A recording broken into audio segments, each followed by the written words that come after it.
Hello once again from the Vuvuzela team. We are in Ballito at La Piazza restaurant with the owner, Marco. Good morning, Marco, welcome. Marco, you own 3 restaurants in Ballito, also Vicolo down the road, and up at the big mall you've got Piccadilly's. You've opened one of the 3. Tell us more about what it's meant to you, and I think more importantly, you're very ingrained with your staff. Well, Johnny, thanks for having me. So yes, it has been very difficult. I mean, with 3 different types of restaurants. So as you know, the one is a coffee shop. The other 2, La Piazza, more of a restaurant, Vicolo, more of a restaurant. The reason why we've opened La Piazza only is, as you know, that we are the landlords as well, so which eases a bit of a burden to us.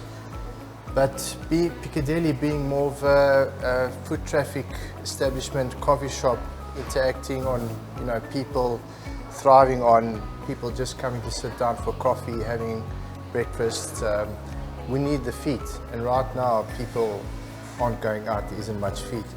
La Piazza, like I said, fortunately, we're in a great neighborhood, been established for many years, so we've got a great loyal support. As mentioned to you before, in our earlier chats, the staff have actually been graciously to help us, meaning that their main call was to keep the business going. So together we've worked out that, you know, they just want to have something to come to work to, reduced rates, as long as they're getting a salary. I think the main thing is food on the table. And unfortunately, Vicolo haven't opened yet.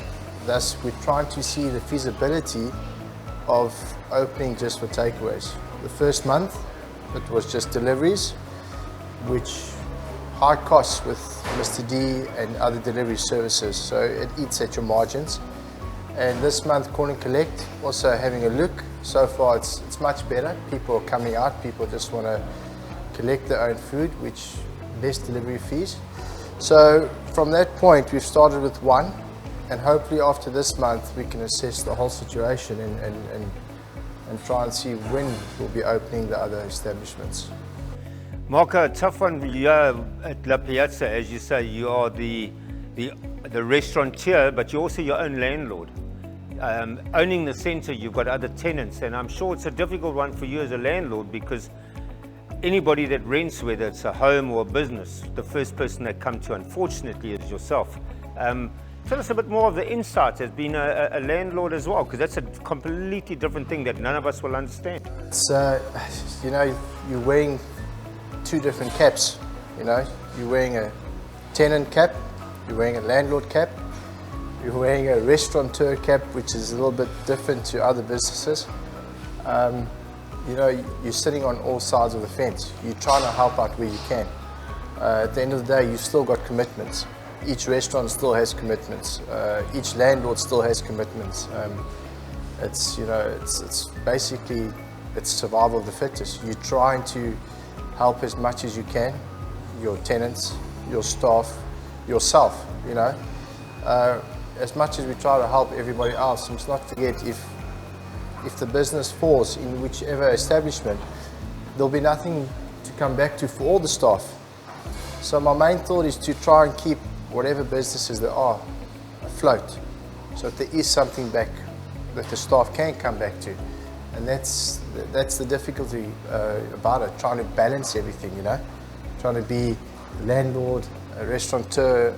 Sometimes you've got to be a friend, a mentor.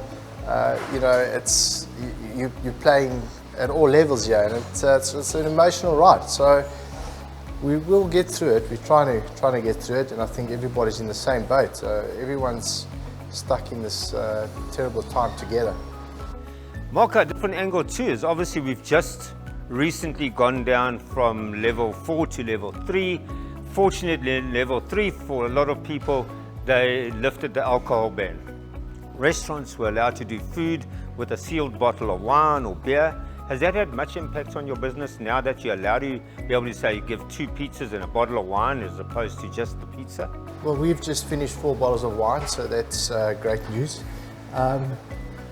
It's added to it, so it hasn't really, it has added to the package, so a person would order a bottle of wine and a 6-pack of beer, but your margins are very low now. I mean, you're becoming a restaurant bottle store just to make it, just to make it happen. So it has added, but then also with that being said, you're doing a lot of specials, a lot of combos, with including a 6-pack, including a bottle of wine. And also you've got reduced prices. So we know that there's no money out there. People still want to eat out. So even though you do have these additives to your menu, it's at a reduced rate. So we've got a lot of specials right now just to keep the name going, keep the support from our customers. We understand that there's no money out there. So the alcohol has added it, it has released. You can see people a little bit happy about that. I think ourselves included. So that has added. But with all the rumors always swirling around about they're going to stop the booze ban and all of that, people get a little bit excited and tend to buy a little bit more. So yeah, has it helped a little bit? How long is it going to last for? Don't know. Well, Marco, thanks for that insight. I mean, I must say, certainly having all those different caps on it, it's important that you stay afloat as the individual to keep everybody around you afloat. So the pressure's on, but you certainly seem to be weathering the storm. Sometimes I see a lot of people not as positive as you, as your staff are all out there. And I think going forward, mate, go from strength to strength. Let's say cheers to that. Cheers. Folks, there you have it. From a landlord, entrepreneur, restaurateur, keeping his head and his staff and his businesses above water. From the team Vuvuzela, go and open a bottle of wine. Cheers.